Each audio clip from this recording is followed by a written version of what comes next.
Apakah benar kita harus menunggu 10 tahun lagi untuk memilih pemimpin baru? Muslim Ayub, anggota Badan Legislasi DPR dari fraksi Nasdem, mengusulkan agar pemilu digelar setiap 10 tahun.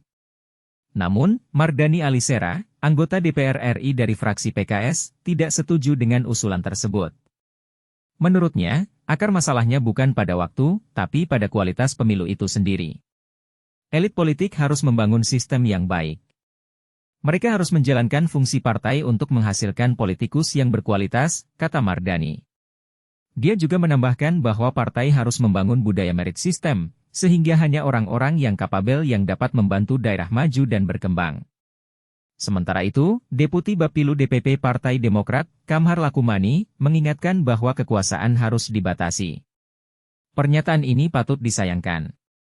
Argumentasi yang disampaikan untuk memperpanjang kekuasaan semata-mata untuk memperoleh kepentingan material, ujarnya. Kamhar juga membenarkan bahwa biaya politik di Indonesia sangat tinggi. Namun, menurutnya, memperpanjang masa jabatan dengan cara mengusulkan pemilu setiap 10 tahun sekali bukan solusi. Kekuasaan memang harus dibatasi, baik ruang lingkupnya maupun waktunya agar tak menjadi absolut, tuturnya. Ayub juga mengungkapkan kekhawatirannya tentang modal politik yang sangat besar saat pemilu. Saya berharap, apa salahnya jika pemilu ini digelar setiap 10 tahun sekali, ya kan?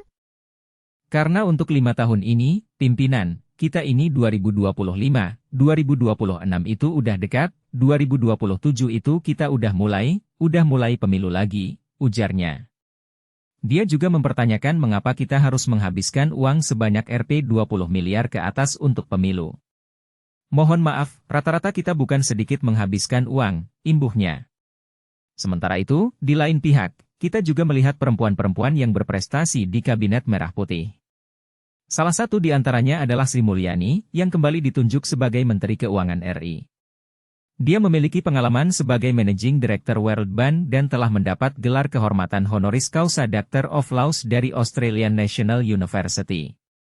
Ada juga Rini Widiantini, yang ditunjuk sebagai Menteri Pendayagunaan Aparatur Negara dan Reformasi Birokrasi. Dia memiliki pengalaman bekerja di Kemenpan RB dan pernah diberikan tanggung jawab sebagai Kepala Subbidang Penyusunan Kebijakan Kelembagaan Non-Departemen. Widianti Putriwardana, seorang pengusaha dan sosok yang berpengaruh di dunia bisnis dan sosial, juga ditunjuk sebagai menteri.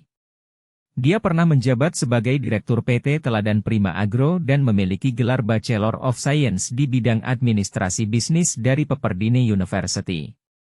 Arifatul Choiri Fauzi, yang kini mengemban tugas sebagai Menteri Pemberdayaan Perempuan dan Perlindungan Anak, juga memiliki jejak mentereng dalam organisasi Islam, terutama dalam Nahdlatul Ulama.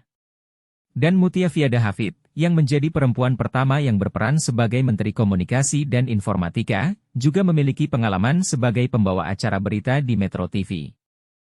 Apakah kita harus menunggu 10 tahun lagi untuk memilih pemimpin baru? Ataukah kita harus membangun sistem yang lebih baik untuk menghasilkan politikus yang berkualitas? Bagaimana pendapat Anda tentang usulan pemilu setiap 10 tahun?